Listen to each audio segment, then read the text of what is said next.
The Department of Justice will now look into law enforcement's delayed response to this deadly rampage. Joining Morning Rush is Alex Del Carmen, Associate Dean for the School of Criminology at Tarleton State University. Alex, thank you so much for joining us. So the mayor of Uvalde asked the Justice Department to investigate after it was revealed nearly 20 officers stood in a hallway for more than 45 minutes before confronting the gunman. So what is your reaction to the officers' response? You know, in the active shooting training that we have been exposed to for the past 25 years, in my case, it is rule number one to engage the individual and stop the threat right away. There is no hesitation. There's no pause. There is no reflection on whether or not the officer is outnumbered or outpowered in terms of weapons. We train police officers to respond to the scene, neutralize the threat, and save lives, bottom line. And if you look at the FBI training manual on active shooting, that is the number one task that an officer is given. So to me, as a trained criminologist, scratching my head a lot, wondering why these 20 police officers were asked to stand down and simply wait for backup to show up. Asking the same question right now, just why this delayed response. Especially as those 911 calls were coming in. Yeah, exactly, from children inside the classroom, just horrific. Are these guidelines to follow? Is this broad across the nation, or is it department by department? And like, how closely are they supposed to be followed?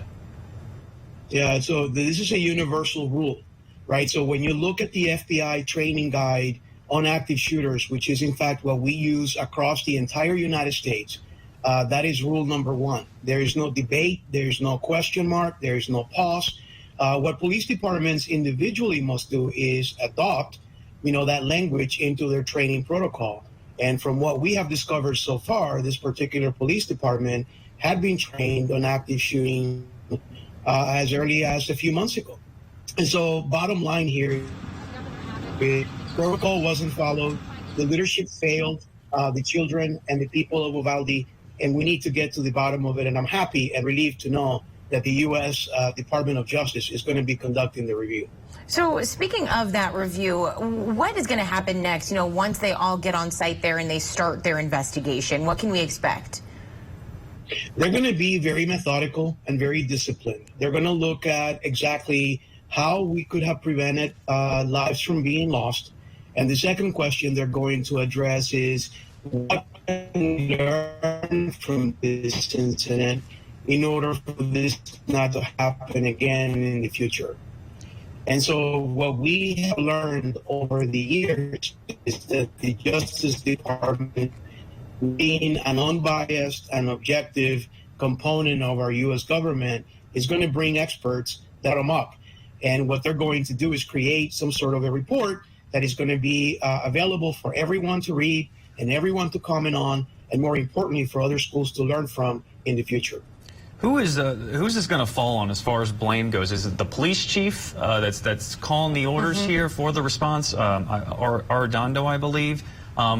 Who's responsible for making that decision, having that hour pass by to finally get what they needed to confront the shooter? Yeah, so in our industry, we call it the incident commander, which essentially is a person that is on site and is going to be providing guidance for the rest of the officers in terms of tactical maneuvers. It seems to us right now that this particular chief of police was the incident commander on this particular day. This is the person that has sole responsibility for how the troops are deployed. He has sole responsibility for where the information is coming from and how quickly it's getting to the officers on site. For instance, one of the questions that I would have for them would be, were those 911 calls that were coming in through dispatchers, was that information relayed on to the incident commander on site and to the officers that were waiting outside of the classroom? In other words, did we really address the question of whether or not this was an active shooting scenario versus a hostage situation? And there are just so many different places and times where communication could have broken down, and that has changed everything, as we've seen. Now, obviously, this isn't the first time an active shooter incident has happened, and unfortunately, it will likely not be the last. What can be done to help prevent this devastating damage in future situations? That's a great question. And one of the things that we often talk about is in my industry is why is it that we're even considering whether or not to implement security protocols in schools in the year 2022 after we have seen so many of these incidents take place throughout the nation. And so the bottom line here is every single jurisdiction, regardless of how big, how large, how small they may be, regardless of how limited their budget is, they have to engage in a serious conversation about applying what we call the crime prevention techniques in their schools to make sure that they have their protocols in place, that they have police officers on site, and therefore that they're able to train all of their teachers and students as to how to react when these things are going to happen. This is a matter of when, folks. It's not a matter of if anymore. And there is no small town in America that is immune from the dangers of an active shooter. With bulking up police presence at schools, we've talked to some teachers that are kind of concerned about this, that just the presence alone will create kind of a climate of fear. Do you worry about that at all if we were to bulk up law enforcement presence?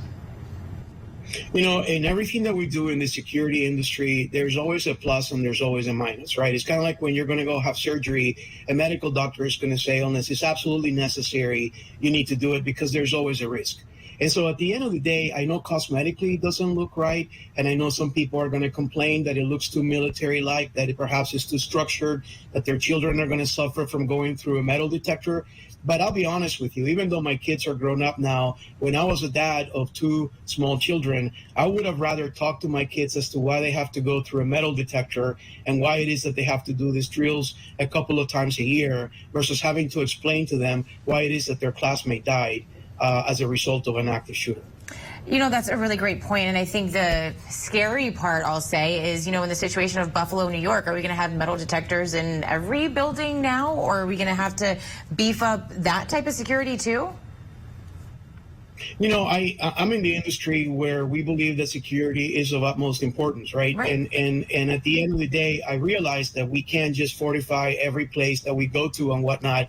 But you look at what Israel, for instance, has been doing for years, right? You walk into a mall in Israel and you're going to have those security protocols in place because they understand that they're particularly vulnerable. My point is that here in the United States, we have enjoyed from this sort of relaxed atmosphere where we feel that going to these public places, you know, is simply safe all the time. And then when these events happen, then we wonder why it is that we weren't safe after all. And so I think that we need to reverse that mindset and sort of start dealing with reality, which is that these incidents are increasing, that our vulnerability is increasing, and that the bad guys are there and they're weaponized in order to inflict harm on the rest of us. All right, Alex Del Carmen, Associate Dean for the School of Criminology at Tarleton State University. Thank you so much for joining us. Thanks for having me. All right, companies